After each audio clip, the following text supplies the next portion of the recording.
Good morning and welcome back to Ladybug Grace. I really appreciate you signing in again today or for the first time. We're currently reading 2 Chronicles, but before we begin the next chapter, our prayer. Father, as I read and receive your word, may it deeply be rooted in me, so when difficulty comes, it will be your word that encourages and strengthens me. Amen. So we're currently on chapter 23, starting today. Revolt against Athaliah. In the 7th year of Athaliah's reign, Jehoiada the priest decided to act. He got up his courage and made a pact with 5 army commanders: Azariah son of Jeroham, Ishmael son of Jehohanan, Azariah son of Obed, Amaziah son of Adiah, and Elisaphat son of Zikri. These men traveled secretly throughout Judah and summoned the Levites and clan leaders in Judah's towns to come to Jerusalem. They all gathered at the temple of God, where they made a covenant with Joash, the young king. Jehoiada said to them, "The time has come for the king's son to reign. The Lord has promised that a descendant of David will be our king. That is what you must do. When the priests and Levites come on duty on the Sabbath, a third of them will serve as gatekeepers. Another third will go over to the royal palace, and the final third will be at the foundation gate. Everyone else should stay in the courtyards of the Lord's temple. Remember, only the priests and Levites on duty may enter the temple of the Lord, for they are set apart as holy. The rest of the people must obey the Lord's instructions and stay outside. You Levites form a bodyguard for the king and keep your weapons in hand. Any unauthorized person who enters the temple must be killed. Stay right beside the king at all times." So the Levites and the people did everything just as Jehoiada the priest ordered. The commanders took charge of the men reporting for duty that Sabbath, as well as those who were going off duty. Jehoiada the priest did not let anyone go home after their shift ended. Then Jehoiada supplied the commanders with the spears and shields that had once belonged to King David and were stored in the temple of God. He stationed the guards around the king and their weapons ready. They formed a line from the south side of the temple around to the north side and all around the altar. Then Jehoiada and his sons brought out Joash the king's son and placed a crown on his head. They presented Joash with a copy of God's laws and proclaimed him king. Then they anointed him, and everyone shouted, "Long live the king." The death of Athaliah. When Athaliah heard the noise of the people running and the shouts of praise to the king, she hurried to the Lord's temple to see what was happening. And she saw the newly crowned king standing in his place of authority by the pillar at the temple entrance. The officers and trumpeters were sounding him, and people from all over the land were rejoicing and blowing trumpets. Singers with musical instruments were leading the people in a great celebration. When Athaliah saw this, she tore her clothes in despair and shouted, "Treason! Treason!" Then Jehoiada the priest ordered the commanders who were in charge of the troops, "Take her out of the temple and kill anyone who tries to rescue her. Do not kill her here in the temple of the Lord." So they seized her and led her out to the gate where horses entered the palace grounds, and they killed her there. Jehoiada's religious reforms. Then Jehoiada made a covenant between himself and the king and the people that they would be the Lord's people. And all the people went over to the temple of Baal and tore it down. They demolished the altars and smashed the idols, and they killed Mattan the priest of Baal in front of the altars. Jehoiada now put the Levitical priests in charge of the temple of the Lord, following all the instructions given by David. He also commanded them to present burnt offerings to the Lord as prescribed by the law of Moses, and to sing and rejoice as David had instructed. He stationed gatekeepers at the gates of the Lord's temple to keep those who were ceremonially unclean from entering. Then the commanders, nobles, rulers, and all the people escorted the king from the temple of the Lord. They went through the upper gate and into the palace, and they seated the king on the royal throne.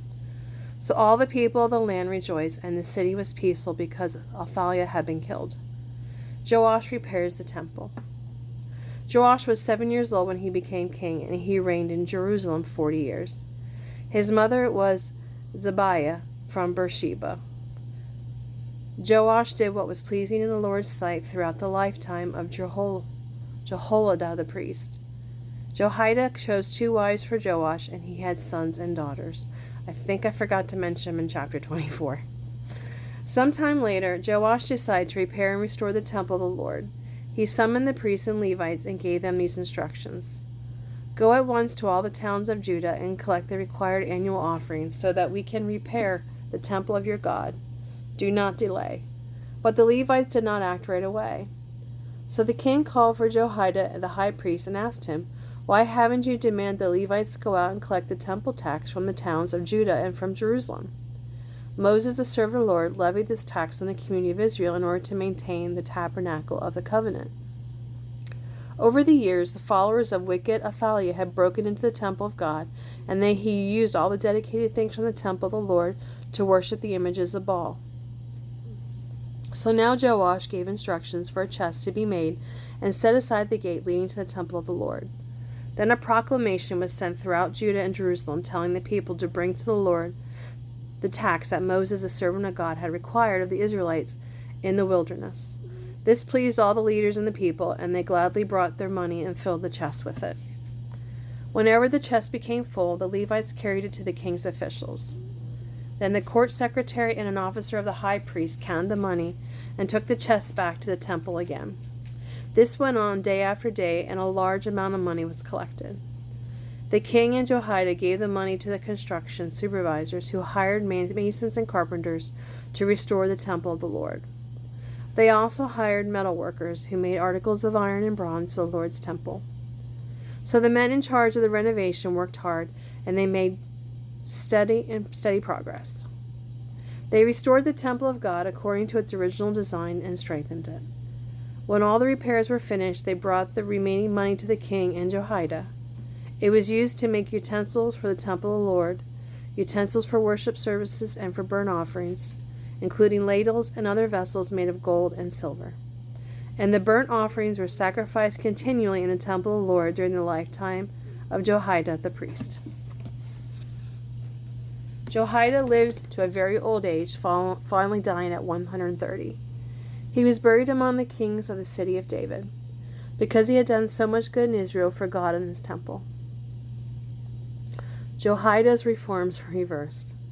But after Jehoiada's death, the leaders of Judah came and bowed before King Joash and persuaded the king to listen to their advice. They decided to abandon the temple of the Lord, the God of their ancestors, and they worshiped Asherah poles and idols instead. Then the anger of God burned against Judah and Jerusalem because of their sin. The Lord sent prophets to bring them back to him, but the people would not listen. Then the Spirit of God came upon Zechariah, son of Jehoiada the priest. He stood before the people and said, This is what God says. Why do you disobey the Lord's commands so that you cannot prosper? You have abandoned the Lord, and now he has abandoned you. Then the leaders plotted to kill Zechariah, and by order of King Joash himself. They stoned him to death in the courtyard of the Lord's temple. That was how King Joash repaid Jehoiada for his love and loyalty, by killing his son. Zechariah's last words as he died were, May the Lord see what they are doing and hold them accountable. The end of Joash's reign. At the beginning of the year, the Aramean army marched against Joash. They invaded Judah and Jerusalem and killed all the leaders of the nation. Then they sent all the plunder back to their king in Damascus. Although the Arameans attacked with only a small army, the Lord helped them conquer the much larger army of Judah. The people of Judah had abandoned the Lord, the God of their ancestors, so judgment was executed against Joash. The Arameans withdrew, leaving Joash severely wounded, but his own officials decided to kill him for murdering the son of Jehoiada the priest. They assassinated him as he lay in bed. Then he was buried in the city of David, but not in a royal cemetery. The assassins were Jozabad, the son of an Ammonite woman named Shemeth, and Jehozabad, the son of a Moabite woman named Shomer. The complete story about the sons of Joash, the prophecies against him, and the record of his restoration of the temple of God are written in the commentary on the Book of the Kings. When Joash died, his son Amaziah became the next king. Chapter 25. Amaziah rules in Judah. Amaziah was 25 years old when he became king, and he reigned in Jerusalem 29 years. His mother was Jehoiada from Jerusalem. Amaziah did what was pleasing in the Lord's sight, but not wholeheartedly. When Amaziah was well established as king, he executed the men who had assassinated his father. However, he did not kill the children of the assassins, for he obeyed the command of the Lord written in the book of the law of Moses. Parents must not be put to death for the sins of their children, nor the children for the sins of their parents. Those worthy of death must be executed for their own crimes. Another thing Amaziah did was to organize the army, assigning leaders to each clan from Judah and Benjamin. Then he took a census and found that he had an army of 300,000 men, 20 years old and older, all trained in the use of spear and shield. He also paid about 7,500 pounds of silver to hire 100,000 experienced fighting men from Israel. But a man of God came to the king and said, "O king, do not hire troops from Israel, for the Lord is not with Israel. He will not help those people of Ephraim. If you let them go with your troops into battle, you will be defeated no matter how well you fight. God will overthrow you, for he has the power to help or to frustrate." Amaziah asked the man of God, "But what should I do about the silver I paid to hire the army of Israel?" The man of God replied, "The Lord is able to give you much more than this." So Amaziah discharged the hired troops and sent them back to Ephraim. This made them angry with Judah, and they returned home in a great rage. Then Amaziah summoned his courage and led his army to the valley of Salt, where they killed 10,000 Edomite troops from Seir. They captured another 10,000 and took them to the top of a cliff and threw them off, dashing them to pieces on the rocks below. Meanwhile, the hired troops from Amaziah had sent home raided several of the towns of Judah between Samaria and Beth Horon, killing 3,000 people and carrying off great quantities of plunder.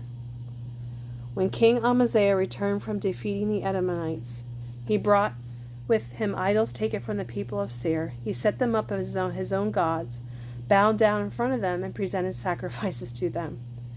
This made the Lord very angry, and he sent a prophet to ask, "Why have you worshipped gods who could not even save their own people from you?" But the king interrupted him and said, "Since when have I asked you advice? Be quiet now before I have you killed." So the prophet left with his warning, "I know that God has determined to destroy you because you have done this and have not accepted my counsel." After consulting with his advisers, King Amaziah of Judah sent this challenge to Israel's king Joash, the son of Jehoiada, the grandson of Jehu. "Come and meet me in battle." But King Jehoash of Israel replied to King Amaziah of Judah with this story. Out in the Lebanon mountains, a thistle sent a message to a mighty cedar tree. "Give your daughter in marriage to my son." But just then a wild animal came by and stepped on the thistle, crushing it. "You may be very proud of your conquest of Edom, but my advice is to stay home. Why stir up trouble that will bring disaster on you and the people of Judah?" But Amaziah would not listen, for God was arranging to destroy for worshipping the gods of Edom. So King Jehoash of Israel mobilized his army against King Amaziah of Judah. The two armies drew up their battle lines at Beth Shemesh in Judah. Judah was routed by the army of Israel, and its army scattered and fled for home. King Jehoash of Israel captured King Amaziah of Judah at Beth Shemesh and brought him back to Jerusalem. Then Jehoash ordered his army to demolish 600 feet of Jerusalem's wall, from the Ephraim gate to the corner gate. He carried off the gold and silver and all the utensils from the temple of God that had been in the care of Obed-Edom. He also seized the treasures of the royal palace along with hostages and then returned to Samaria. King Amaziah of Judah lived on for 15 years after the death of King Joash of Israel. The rest of the events of Amaziah's reign from the beginning to end are recorded in the book of the kings of Judah and Israel.